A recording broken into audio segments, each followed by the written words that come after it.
The Mindfulness in Schools project was created when some teaching colleagues and I shared an ambition to bring together two things that were really close to our hearts. One was mindfulness practice, which we've been doing for many years, and the other was the art of classroom teaching, which as a teacher I can tell you none of us would ever claim to have mastered, but which is a real craft. And we ended up writing a 9-week classroom introduction to mindfulness, which we called .B, for reasons which I will explain later. And .B was, in essence, the answer to a very simple question. When 25 teenagers come tumbling into your classroom at 11:45 on some wet Tuesday morning, how are you going to persuade them that they want to learn mindfulness? They've never heard of it. It doesn't sound that thrilling. And if you told them that it involved sitting still and sitting quietly, they would run a mile. They are not going to come into the class and look at you all bright-eyed and expectant, saying, "Please, sir, teach us mindfulness, for we know it will make us happy and we shall flourish." No, it just doesn't work like that. How are you going to convince them that mindfulness is a life skill which is really worth learning, that can make a tremendous difference to their lives? You know that it can, but they don't know that. And .B was really our answer to the challenge we set ourselves, which was to write a mindfulness course which was engaging, fun, memorable, and also of practical use on the roller coaster that is adolescence. The other thing that struck us was, why is it in schools? A few people have touched on this today. Do we teach English, maths, geography, chemistry, biology, physics, languages, but we never, or very, very rarely, teach young people to use the lens, to best use the lens through which all of their experience, both at home and at school, is being filtered. And that is the faculty of their attention. Some of you, I imagine, know a lot about mindfulness already. Some might not know very much. But what we always see in pretty much any definition of mindfulness is the word attention. And what a lot of research is telling us at the moment, and what I know from my own experience and from the kids that I taught, is that our mental health and happiness are profoundly shaped by what we do with our attention. What do I mean by attention? What I mean is that faculty of awareness that you can probably sense as you sit here right now. How is your attention? Is it zoomed in on me? That would be nice. I'd hope there was some of it zoomed in on me. Or is there a bit of hunger in the background? Is the mind wandering around a bit? If we're quiet just for a few moments,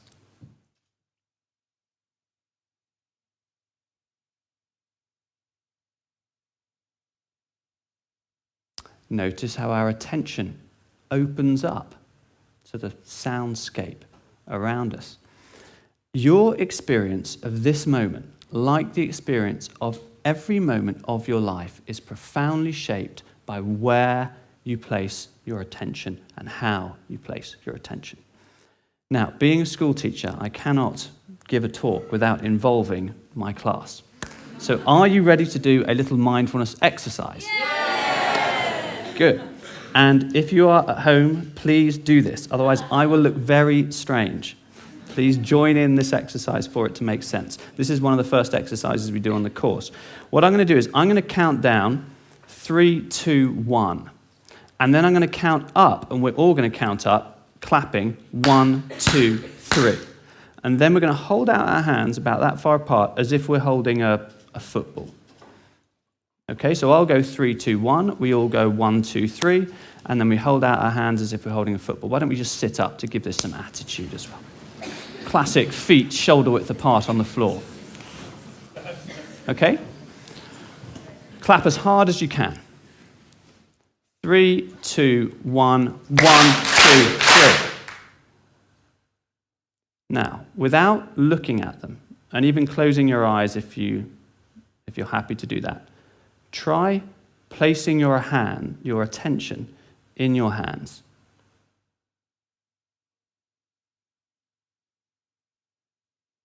Now, what do you notice there? Fizzing, tingling, pins and needlesy, hot, cold.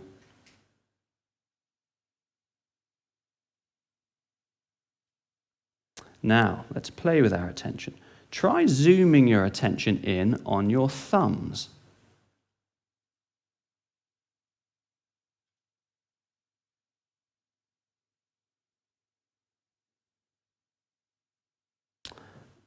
And then letting go of the attention in your thumbs. Try zooming your attention in now on your little fingers.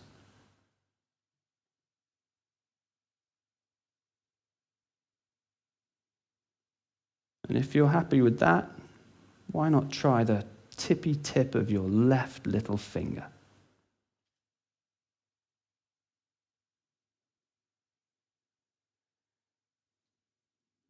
And then just quietly, silently resting your hands in your lap and bringing your attention to something you do about 20,000 times a day, but very rarely notice, and that's your breathing. Just feeling the air coming in through your nostrils. Directing your attention to the touch of the air as it comes in and as your abdomen expands.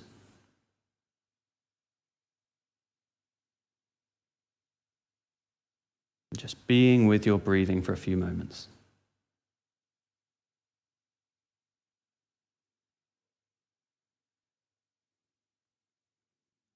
Okay, thank you. What a good class. Now, I'm going to try and illustrate what the point of that exercise was with a little diagram, which is known in the trade as the 2 slices of cheese diagram. Here's the first slice of cheese. This is where we spend a great deal of our time. Our attention is absorbed in our thinking, and it tends to be absorbed in planning, remembering, analyzing, evaluating. What I'm talking about here is that little voice inside your head, that little monkey that yabbers away at you all the time, that internal narrative, that tape that's playing. Who knows what it's saying? Have I called the dentist? Pizza. I can't believe I said that to my boss. He's going to think I'm useless. Did I lock the car door? Now, for very good reasons, our attention tends to go to what's wrong, to what's threatening, to what's worrying, to what's lacking. And there's a very good survival reason for this. Our ancestors faced a lot of threats and dangers. They had to be alert. If I went down this path and came across a saber-toothed tiger, it was worth me remembering that and planning next time to go down that path. And that piece of evolutionary software is still very much part of the way we think. We scan, our attention scans our experience for problems, and when it finds one, it latches onto it. Somebody once said that the mind is like Teflon for good experiences, non-stick, they slide off, but it's like Velcro for bad ones. When something happens, it snags our attention. It might be one unkind word, it might be a text that you send and you don't get a reply to. It might be as easy as walking down the street and somebody you know not looking at you as you walk past. Bang, your mind kicks off into that whole mode of trying to work out what's been going on. Now, there is another mode of mind, and that is what we were doing in the exercise we just did. We were in our sensing mode. Our attention was directed to the present moment reality of our physical bodily sensations. Now, a lot of the time, our attention is allocated like this, mostly thinking, not much sensing. And one could say of us what James Joyce says of Mr. Duffy in Dubliners. He lived at a little distance from his body. We have a body, we're aware of it, but we don't really inhabit it. We inhabit our heads, and they chatter away at us all the time. And the sensing is just kind of going on autopilot in the background. Now, what a lot of research is telling us now, and what is also, once you practice this, just common sense, is how profoundly beneficial it is to spend even a relatively small amount of time every day with your attention allocated in this way, into the sensing mode. As we were doing then, as we can do now, just breathing, being aware of our body as it breathes, being aware of our feet on the floor. And by doing this, our minds are not spinning off into their stories and their interpretations about what they think is happening. No, our minds are here in the present moment, experiencing what is actually happening. And what is actually happening is that we are alive. And it can be wonderful in all sorts of situations. Now, we have to train this. So when the mind wanders, we bring it back. If it wanders 100 times, we bring it back. But what we're doing is we are training the muscle of our attention. And that is the foundation of mindfulness. And it's not just good for the mind. I was so relieved when I read a piece of research about 5 years ago that said that mindfulness practice improved immune function. I had noticed after I started practicing mindfulness that I was getting fewer colds. I never told anybody, nobody, because they thought I was a bit weird anyway, kind of sitting on the floor the way I did. And I thought, well, if they thought that sitting on the floor was somehow stopping colds, how can sitting on the floor every day stop me from getting colds? And what this research said was it's quite straightforward. You're less stressed. There's less cortisol. Cortisol is a suppressor of the immune system. Hey presto.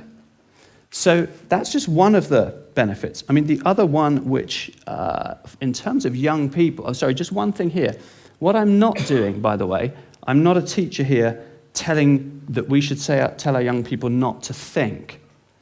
Okay, that's not what I'm saying at all. Mindfulness is about recognizing when thinking becomes overthinking and rumination.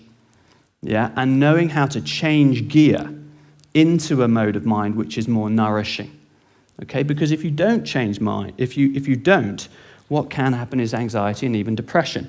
And one of the most telling signs of the traction that mindfulness is getting in the adult world is this, that NICE, the National Institute of Clinical Excellence, is now recommending mindfulness as a treatment for depression. You can go to the GP with a recurrent depression and be prescribed an 8-week mindfulness course, which is wonderful. But isn't it therefore a total no-brainer that with the spiraling depression in young people, that this should be being taught in our schools? A couple of examples.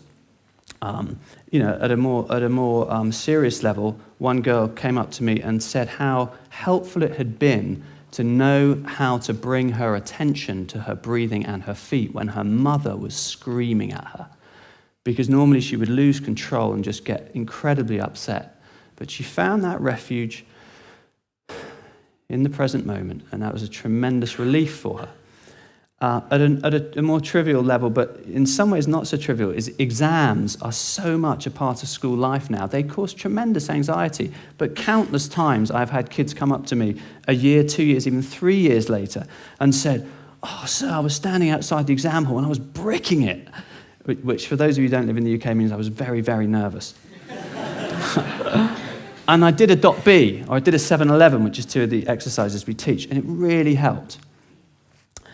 But the other interesting thing is that mindfulness in the adult world now is not just about getting out of a bad space.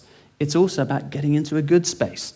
And actually, in the all sorts of circumstances and applications that mindfulness is coming up, and one of those is in business. We've got Google, Apple, IBM, PwC, KPMG, General Mills. Somebody told me that eBay now have a mindfulness room in their headquarters.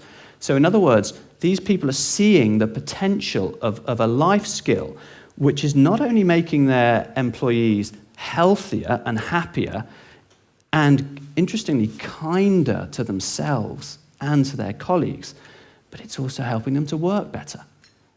Now, again, in schools, what we're finding is the places kids are using this is in things like drama, to stay centered, in music, not to be overcome with the nerves when they're playing, in sport, when they're making the big kick. And that's one thing, another reason why mindfulness can bring so much to a school community. Now, the question now is, why did we call it .B? Well, what we did in lesson 4 was to get each of the kids to .B each other on their mobiles, which means just texting .B once a day for a week. And when you get your .B, it is just a signal. That dot says stop. Just pause. Come out of that relentless stream of your own internal narrative and notice that you are alive. Notice that you are breathing, that you are right here, right now. And that is what the B is. It's breathe, but it's also be, just exist. And examples of how that comes to life in an adult context in a kid's life or an adolescent's life is a 16-year-old. This is one of the earliest .B stories. If I had more time, I could tell you countless .B stories. There's bizarre situations that people get .B'd. But one of the earlier ones, one of the early.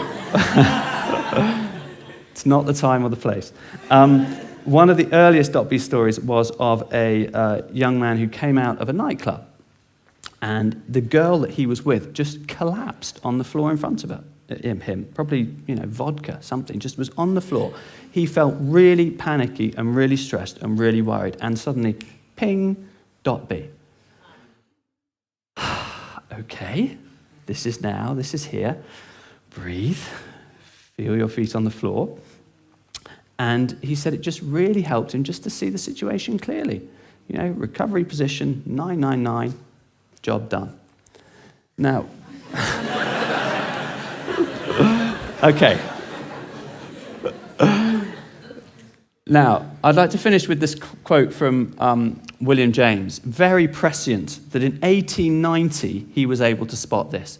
The faculty of voluntarily bringing back a wandering attention over and over again is the very root of judgment, character, and will. An education which should improve this faculty would be the education par excellence. But it is easier to define this ideal than to give practical instructions for bringing it about. Well, now we do have those practical instructions for bringing it out. They are tried and tested. And the research evidence is telling us time and again that it is not only good for their mental health and their happiness, but for them to be themselves at their very best. The problem, of course, is that in the vast majority of schools, these skills are just not available. And wouldn't it be wonderful if they were? Wouldn't it be wonderful if we could teach young people to train their attention in the same way we teach them to read and we teach them to write? What a difference that would make to every moment of their experience. And that, ladies and gentlemen, is really the ambition of the Mindfulness in Schools project. Thank you.